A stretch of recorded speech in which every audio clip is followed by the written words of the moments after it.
Use FM taking you to the top. That is a brand new jam all the way from Ray G featuring Fefe Busi. The jam is no Tera Okuba. The jam that is making people spill out their beans. By the way, these days, if you want to trend, you have to use the sound no Tera. Ray G, Fefe Busi, ahora trending. Njole verankati ya use DAYBENDER. Turaturi trending everywhere. Kata sovukada siwi John Dalenzizi. Turi mu vibe za Ray G. Mina wele viro mushanju jo kwa mnana. Alinda kuwali kutera. Musically.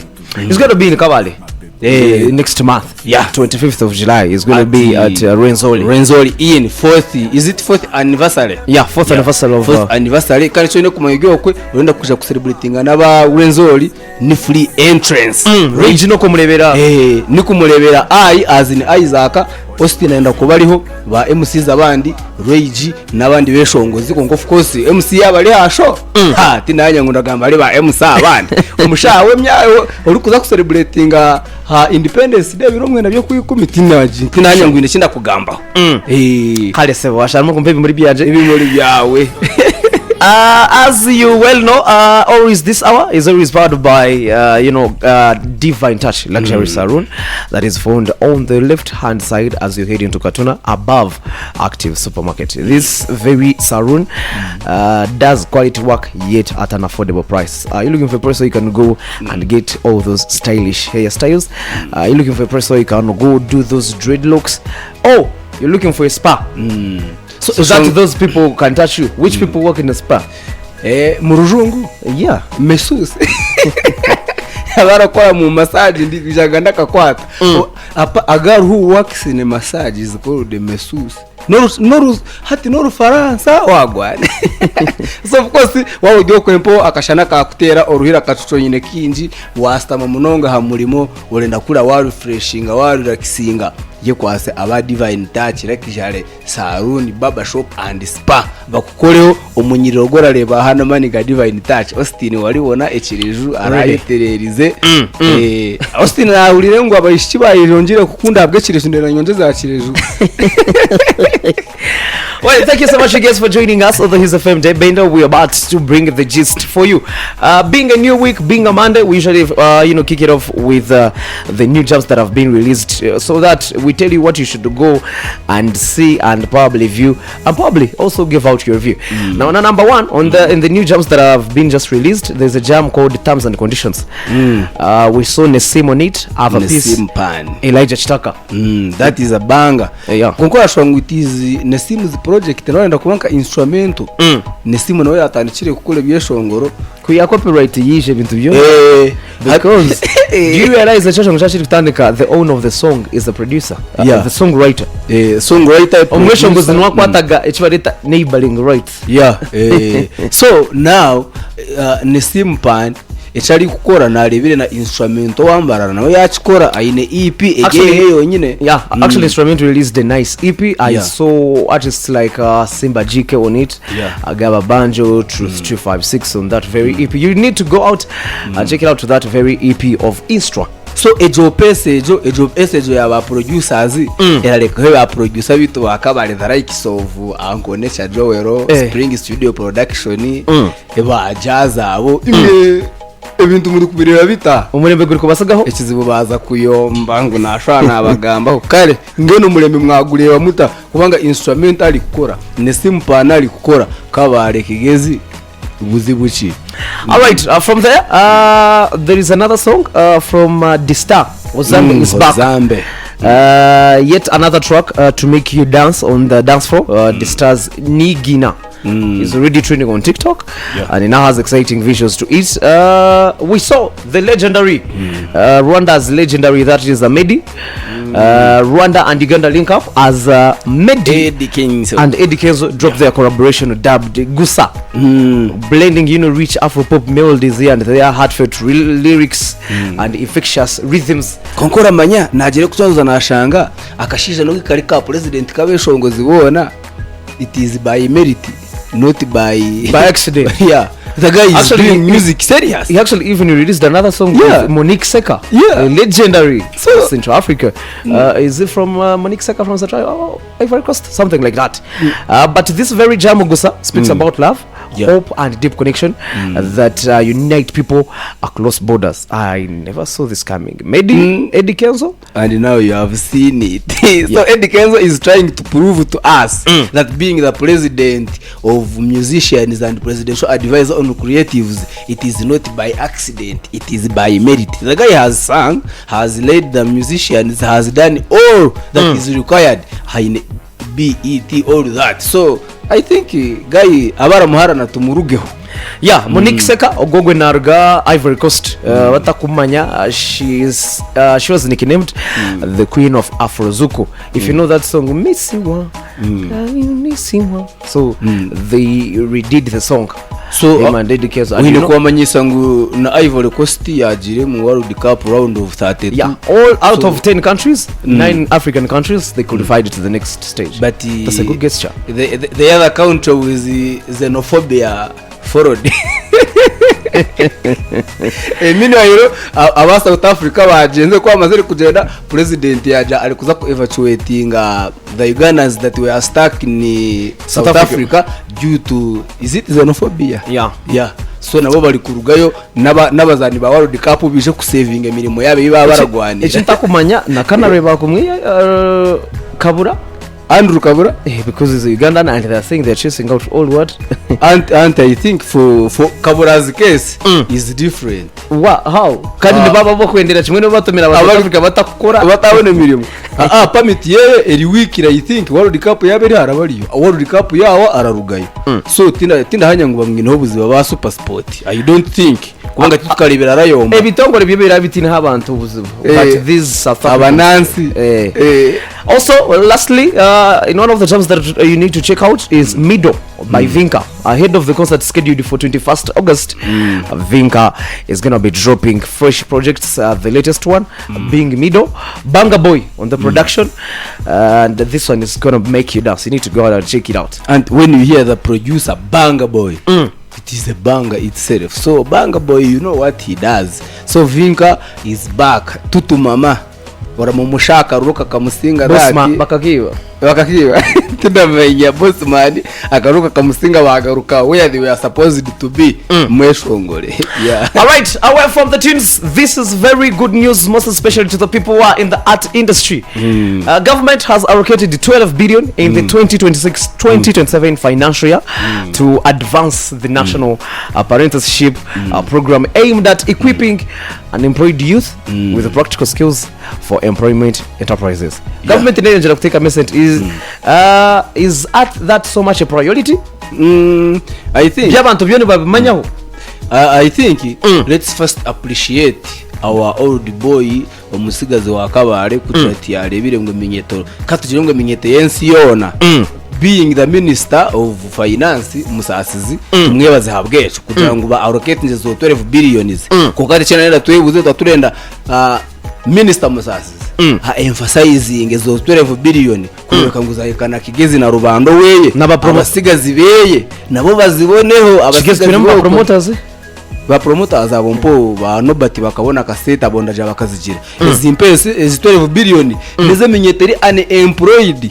So barenda kuzi apprenticeship nika akarunga ako kagundari apprenticeship. So ako kantako nako kwejesa I think it is from mentorship. It is like that. So ako kaseta ako nako kwejesa eminyeto eri unemployed kujetandike gukora katuje ngo hati wogyo munyeto kwe uyineyo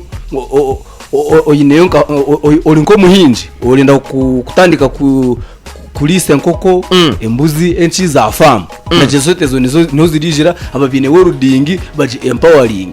So kwa turenda tumanye kubanga neminyete ya social media nasa kushanga tujya uturetenga za cameras ibintu byo kolesa kugira tubone kaseta ako. So we would wish to know from the from government of Uganda which people who qualify for that money, because that 12 billion is for youth, and the youth is the biggest percentage in Uganda that we should look up to. Then it is the youth that are suffering from unemployment kandi esete zo mpo ziraribwaho mu government. So turenda tumanye icyo bakabare ako kaseta ako, where do we get that money and mentorship on how to get that money, because anamanya turatekwa tukaboneho. So again, that is from the other side, but here I wanted to focus on the other side of the promoters. Initially they were given 3 billion. At first, yeah. As we talk now, the president, remember, he had pledged 10 billions. Now the disbursement, the prime minister Nabanja officially handed over the 7 billion grant directly to the 3 promoters circles following an earlier release of 3 billion. Is this money being put to use? According to you? I think these promoters that were given government money, they have a problem. Okay, the money is helping them, but it is not helping government yona. Kubanga baza kora these promoters abinji, these promoters were having concerts for opposition musicians. They have been abusing government. So I think it is now a trick for these promoters to abuse the government or criticize it in a bad way and then go there ask for money. So I want to know in Kabare who got on that money. Turayikirize gitu kubanga ibintu ne bya national ko gwibe bya national ike turukura gati twine abanyakabare abo kutugwanira ubu twozire ngo in fact ko bulize Derek Hayiro gorategeko wita mu ka festival yaba yabwine agezo billion zikume zijire ishatu ziri nane zimushanje zibabonjire yaba bwino kubanga twarebereho no bato wakanunka tumane ko wakigeze we arayine plans zene zo setezo. So tuna kwebuza kabare batire yoha no but events uri kuzjoshera no but events ayine chibinje cyengu ba promoters ababere excluded from the national promoters omwe nagira nabakigeze barimo. So turi kwebuza izo setezo government iri kuziba bakazimisuzinga icyo tumenye ziri korachi tunda accountability yezo sete ninga tumanye uwakabare kubanga kabari kwina barategeka bivuro binji baciga nation uwito mu ka festival inturire binje ba promoters ni binje. So tinkarebire mu bishone ginarebire bari yo bari kuvuga na prime minister inarebire umuntu wakabare ubu narebire ni nobati kayo twamu baranko wakabare kubanga giye bira benefiting abanya abakuriya. Yeah, sure. So tinda hanya ngu izote zi transparent instead of billions muzanziwa iri ba promoters bozonjire mu mugeji mentorship program ya government basitamenyeto barunda basigaza barekorera ibintu byabo ebiri visible bitu billion 5 zanye zijire ba bloggers abakantimwe. Ikindamanye izo sete zakantu zasa kwa zaturabire mu ngaro habwo kugira ati okutwatujireyo ababari ba top speakers bitu bakere ko mururu mwinji gwesete president ya mandaja ikindi sure president sako yaturebire we na muhara we Natasha baje ata basigaza ngatakoraga Sambeho. That's what I'm very sure of. Ubwiro bwinji tararaganise Mbeho kunka reaction kuyazengu nabaraganisa billions 5 na reaction yebira ryaho wakaye karamanyero abasigaza aba injara ninyinji tine kibarongera yihanga. So akaseta ukasa kuba kariyo ninga katariyo tindamanya unkakaturinde mini wayiro turebe kubanga ba speakers abatwebembire nibo batutire hasi buryo ngakari kuze manya president I want to talk to you privately manya I have this proposal instead of ushering out our issues to him ngo kuturayambe government. Everyone was speaking individually and we are not given that time kujangu tugambe ishonga tukatugire twine shonga nyo nganje nyine shonga izayamba kagezi yona no muntu waburijo over match nanye cyangwa mu individual ndanda cyene kunka still you forward shonga za region ubone kutaheza bo bakamanze zabo tigaba yambere. So president was disappointed no gatatu gambire.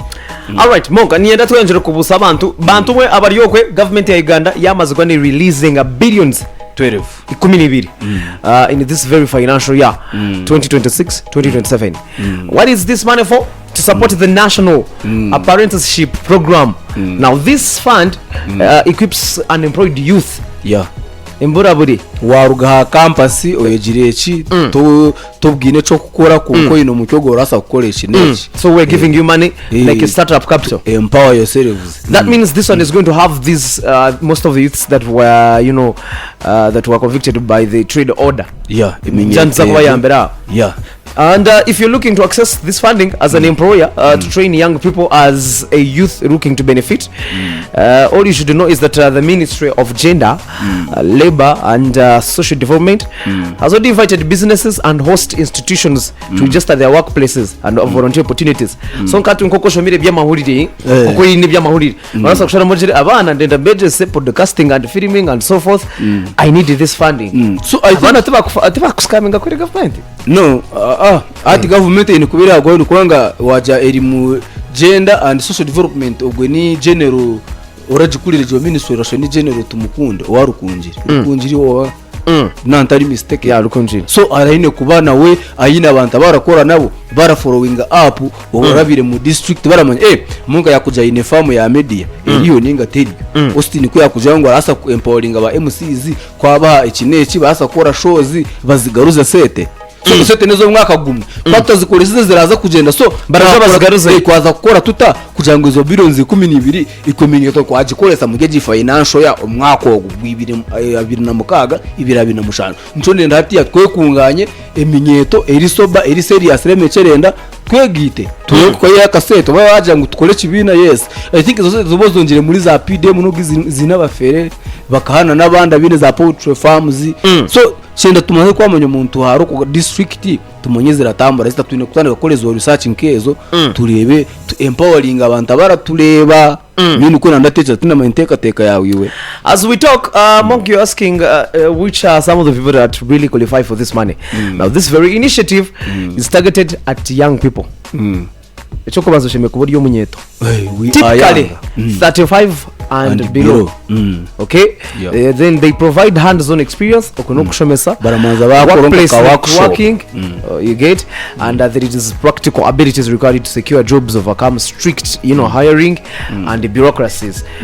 So bamara ku imparting that kind of knowledge. Let's say you're getting knowledge from filming and broadcasting, you're getting some knowledge from in anywhere where you would have gone.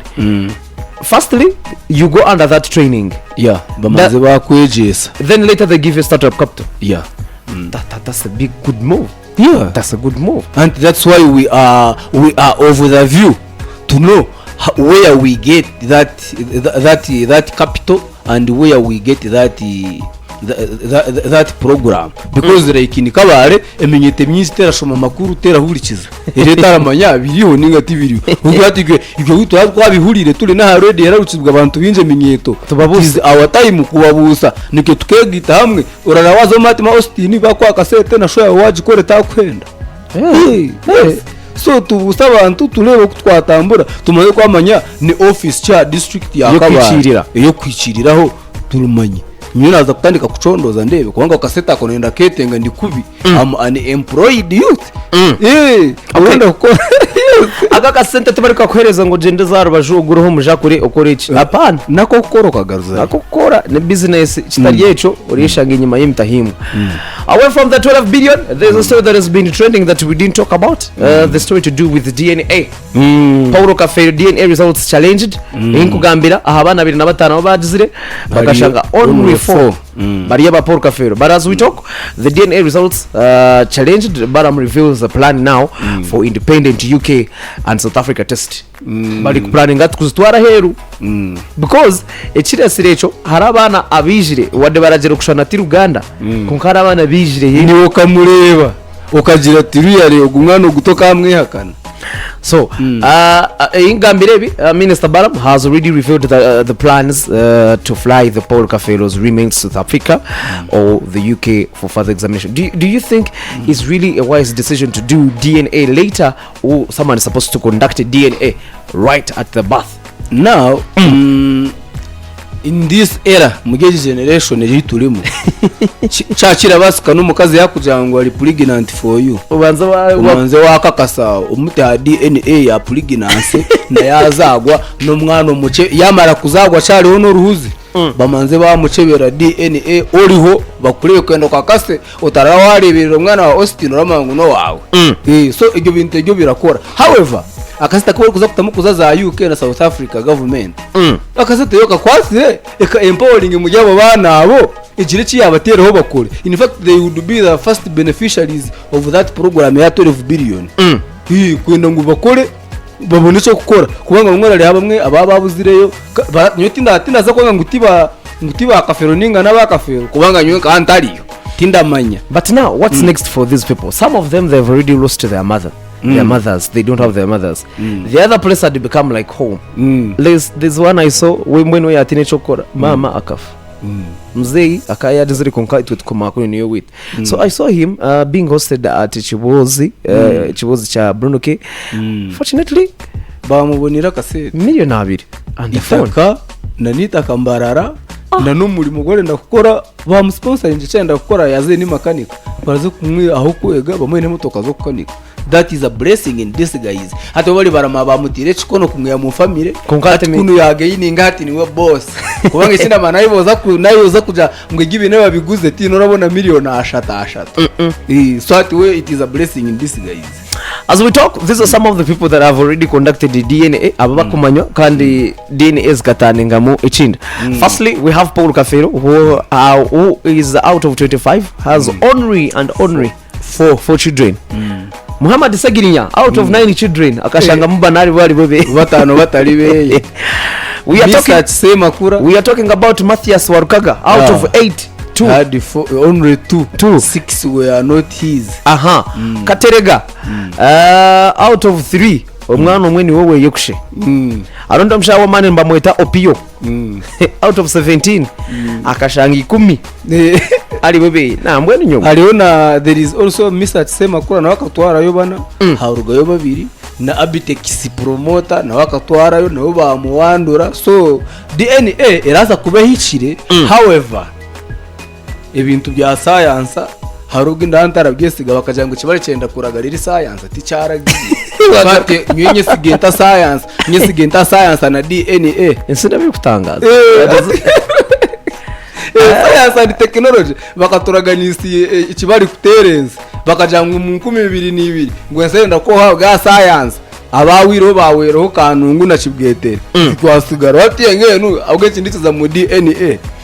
Me, I don't want to look like someone who's undermining, science. But let's see, this is appealing is the results, what they are going to bring.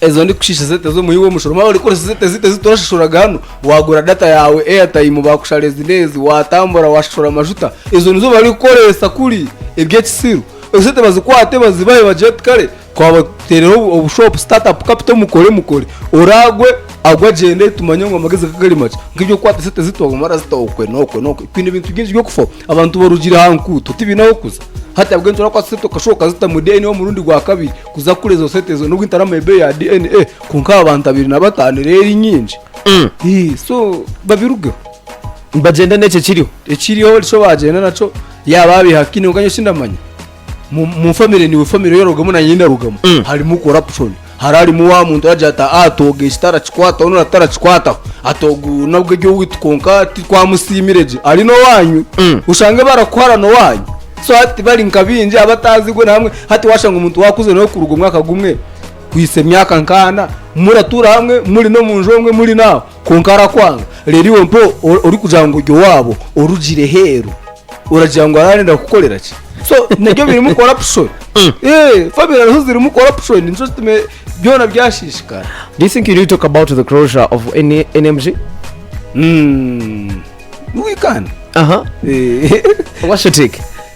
My take on closure of NMG, I think NMG abantu basako batajumanya national media group erimu NTV, Spark TV, Dembe, KFM. So its closure is a bit scary and very sad to those that were working there. However much you can work for a company under directives of the boss, barabakushashura uri gukora.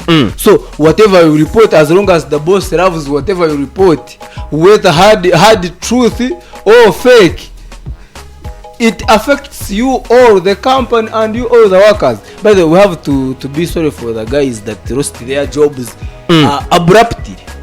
So, but you have to know that there is free press and the freedom of speech, but you don't know what comes after that speech. After speaking, orasa kwepaka ngukino bagayuko kugamba mu Uganda turakuraje mwegari uba wakorechi it is okay uragamba kunka wamara kugamba haraba hoki.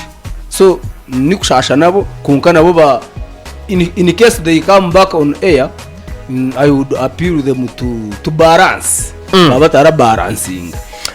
Wikari kuwa turebere Chameleone ako handika ebagambo biri so emotional wanyuma ya mhara we graduating, but Chameleone couldn't show up at her graduation because of the closure of the border due to Ebola.